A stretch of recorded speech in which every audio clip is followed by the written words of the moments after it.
ole clear tu zong zong te chibai le ve kule hei tun tunga chuan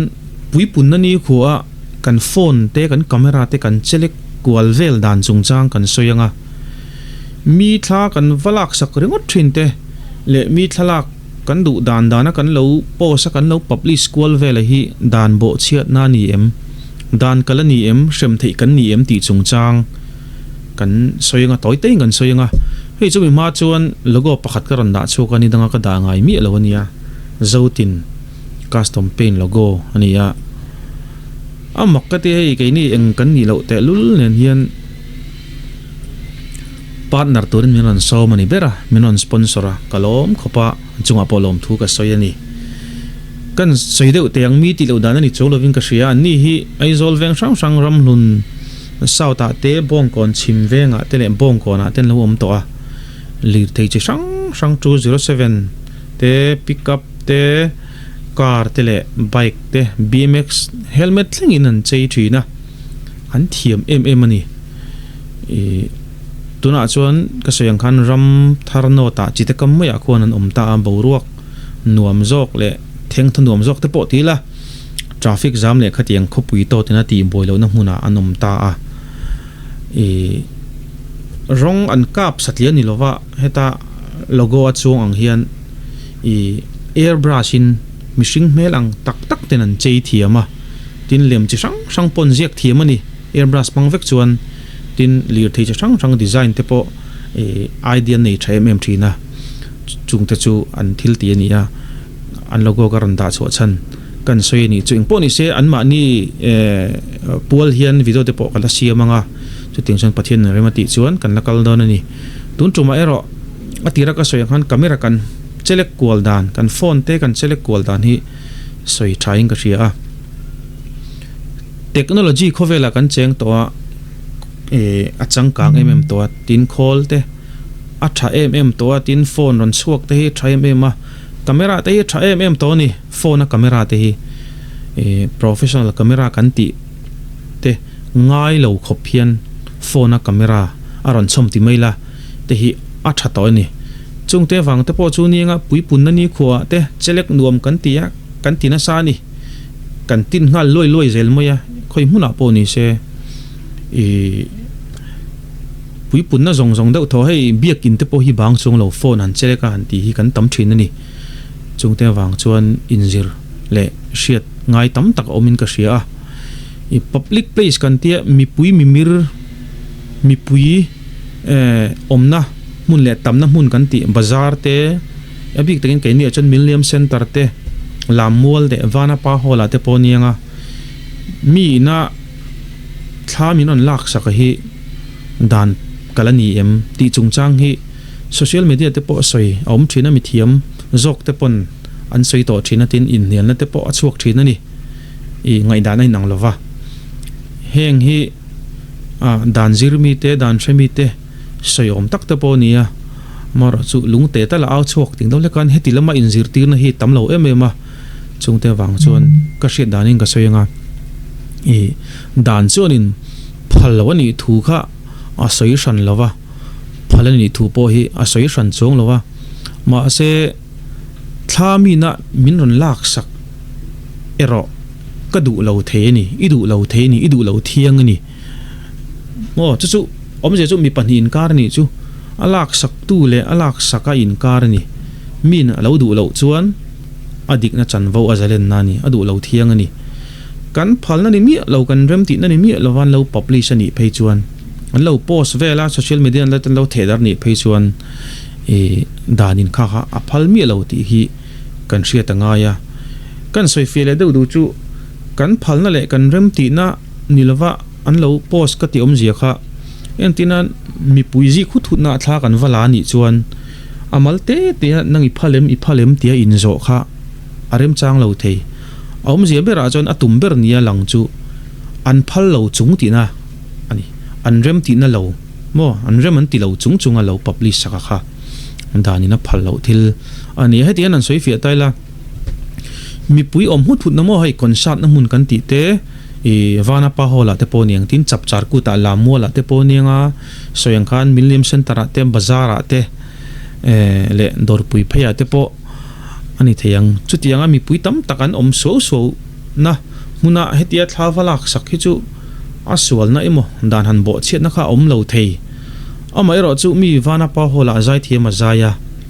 backstage a in thak turin mo in thiar turin mo avakal sangta a khatawa zui thlawalak sakha chu adiklo ni entinan picnic na te po nia swimming pool ate kanan cheng hawa nula te mei che te big takin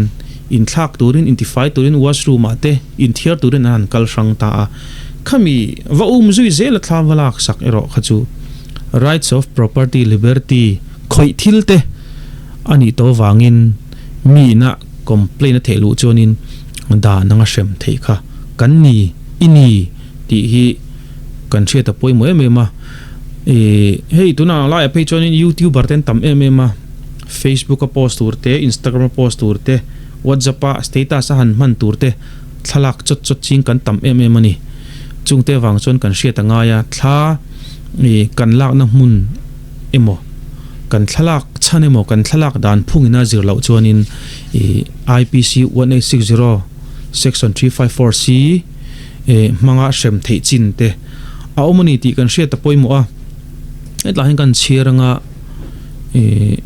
section 354C. According to section 354C of the Indian Penal Code, any man who watches, capture image of a woman private act or disseminates such image without her consent can be imprisoned for 1 to 3 years on first conviction and 3 to 7 years on subsequent conviction along with a fine. Lungin tan theina ni ba ka poisa tam tak choi theina te ani wangin kan film khur angai ani tin mi in in chunga te a compound chunga te thlaka khap the chu kan za sak kan za sak atul ani mi in an privacy hum hi man du te ni chuan theina dikna chan vo nei ti kan hriat anga ya boi thlak ka ti deu chu kan soile du chu sa pho hi an polite kan tia le lama chon polite lo deu nan nei ve thunga keini na hetilaya trong tua le nga kan ngai trong kam tha nga kan ngai kan man than koi kalona ti emo khoi ve ngein oma tu te nge in kho saka ti te engna ngai tho han ti te hanin zo hanin engeni hanin biak te kha polite ni na te po kan ti thina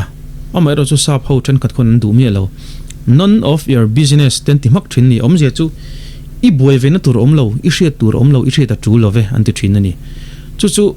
thilan thlir thui wang ani news a te hian kalo mu to a social media kan thil ti zong te kan om dan zong te kan kal na mun zong te update ching kan tam ani mi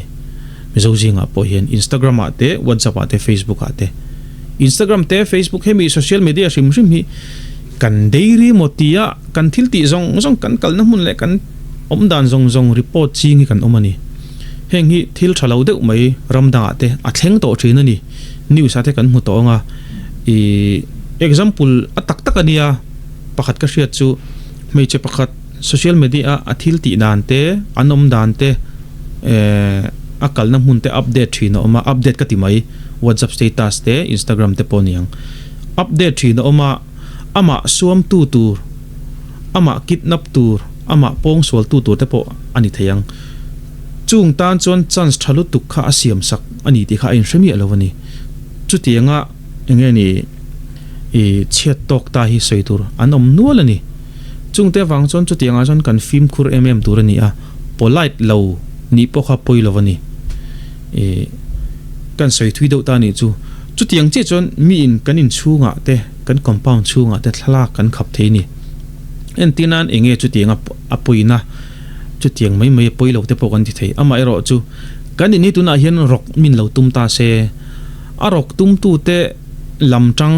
ti mai o an naw te jing mi kharon tir don ta ni aron tiranga thla te ron latanga khoya nge tukvera om khoya nge bara om lo khoya nge kongkapuya om emergency exit omem CCTV in voyam khoya nge an rolu om theina tur ang zong kha